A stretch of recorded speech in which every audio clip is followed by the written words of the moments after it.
Welcome to this week's edition of the Week in Triathlon. Let's roll that intro and get stuck into this week's news.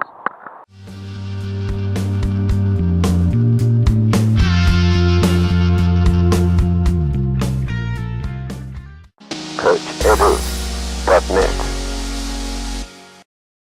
Like and subscribe for more.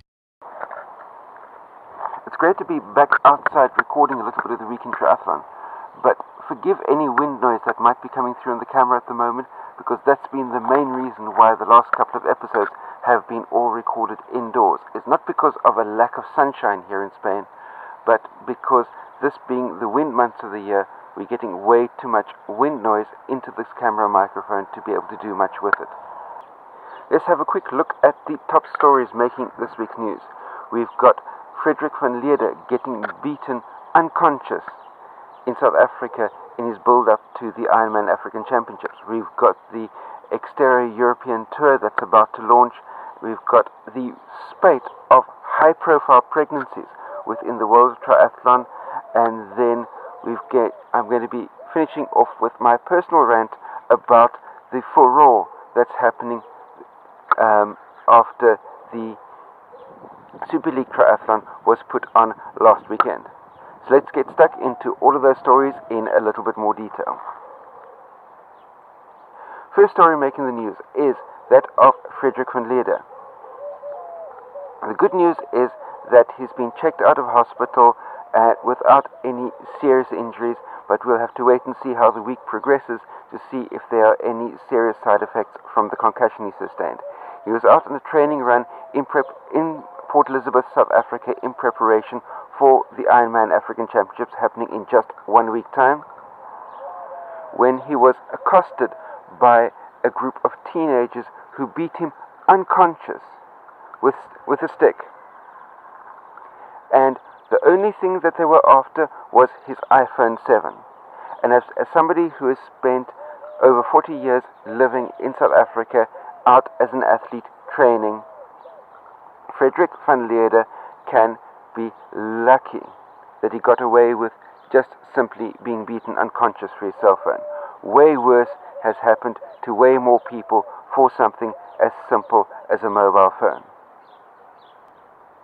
When it comes to high-profile professional athletes, Ironman, when it comes to Africa, really needs to follow in the footsteps of what XTERRA is doing in Africa, and that is having your high-profile pro athletes all booked in together in the same hotel and have them go out in groups on training runs and training rides, and ensure they go out in groups on training runs and training rides, because the areas where these events take place is simply not safe, especially from the point of view of your international athletes that are not used to being super vigilant at all times when they are out training on the bike or out on a run. Just take this classic example that I splice in just over here. Okay.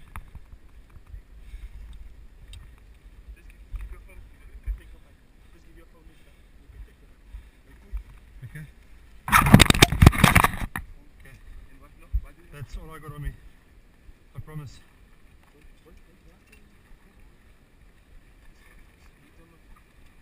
So that's right, even out on your mountain bike, it's not quite the same as what it is in Belgium or across the rest of Europe, or for that matter across the States and Canada, when it comes to going out and training on your own. Best,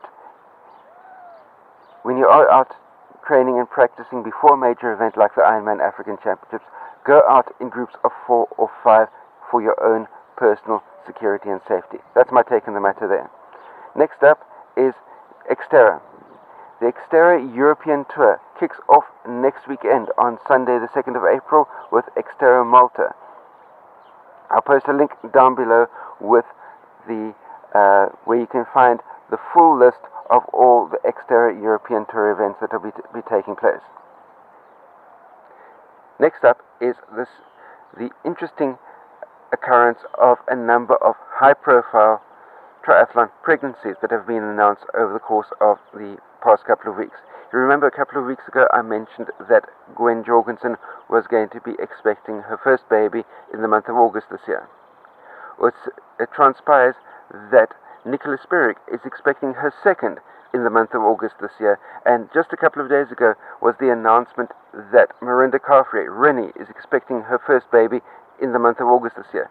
Quite the coincidence that all three of these high-profile triathlon babies are all expected during the course of the month of August.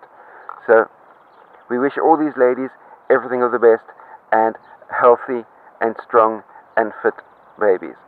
Finally, let's get on to Super League Triathlon. The event that took place on Hamilton Island off the coast of Australia just a week ago was superb in the line of organisation, was superb in the line of media exposure, and has done more to popularise the sport of triathlon in a non-Olympic year than anything that has happened over the past number of years. However, the event has been sullied by one particular occurrence. Ahead of the event taking place, Chris McCormack, the CEO of the Super League Triathlon, said that when dealing with his sponsors, he had enough budget in the kitty to be able to put on the men's event. There wasn't sufficient budget in the kitty to be able to put on a men's and a women's event, and the sponsors that he was dealing with were wanting to say, well, let's see what you can do with the men's event before we put in more money for the next events that are coming up. However, the entire event has been sullied by a blog post that was put out by the president of the ITU, Marisol Casado. Marisol Casado said that, in effect, that the event was brilliant in the terms of publicity for the sport of triathlon. However, the event should never have taken place. The event should never have been allowed to take place. The Australian Triathlon Federation should have blocked the event because there was not a parallel women's event available. The fact that an event of this magnitude that has been able to do so much for the sport of triathlon has been sullied to the effect that the president of the ITU has stated that such an event should not be allowed to take place because of the lack of gender equality, just goes to show where the ITU is coming from as far as their agenda is concerned. Yes, it's true, it would have been awesome had there been a women's event available. But as Macca said before the Super League took place, his goal is for a women's event as well.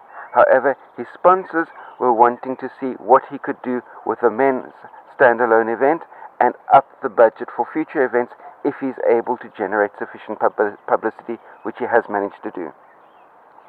On the ITU side of things, and here I can just echo what Brett Sutton, the doc, had to say about the fact as well, is that if the ITU had been doing its job by keeping triathlon relevant, as far as mainstream media is concerned, an event like the Super League would never have been able to get off the ground because the ITU would have been on top of these type of major developments within the sport of triathlon and been able to keep the sport of triathlon relevant as far as mainstream media is concerned. But because the ITU has not done that, Macca was able to step into the gap and make something happen. And all Marisol Casado can do is moan and whinge because obviously it didn't come from the ITU. They can't take credit for what Macca has done. But if we now start comparing triathlon to the sport of tennis, within tennis you get the ATP and you get the WTA. So what is stopping Marisol Casado or anybody else starting a Super League triathlon for women? Nothing at all.